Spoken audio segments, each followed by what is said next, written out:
अरे बाबा, हे आपल्या गावामध्ये याचं धाडस कोणी केलं?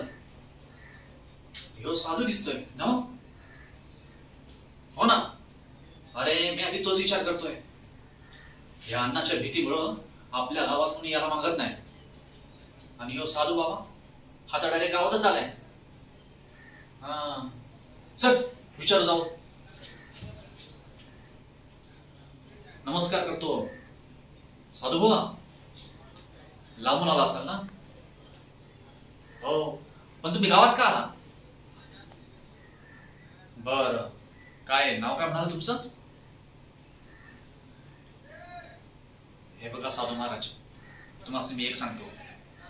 तुमच्या आधी बी ना तुमच्यासारखं साधू या गावात ना खूप येऊन गेले, पण त्या अन्नाच्या भीतीमुळे ना इथे कोण राहतच नाही. तो अन्नाला बेकार आहे.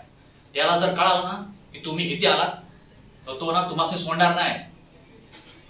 अहो साधू बुवा, मी मानतो तुमच्या मनात तसं काही बी नाही. अहो पण स्वतःची भीती तर आहे की नाही? स्वतःचा विचार करा. हे बघा, मी एक काम करतो.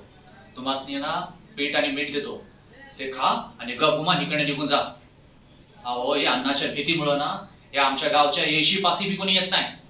आणि तुम्ही इथे आल्याला बघितलं तर तो तुम्हाला मी मारेल आणि आमच्या गावातल्या सगळ्यांना मारेल. हो, नाही नाही, त्याची काही गरज नाही. तुम्ही एक काम करा, तुम्ही इथं बसा, मी जाऊन येतो. बरं, चला येतो मी.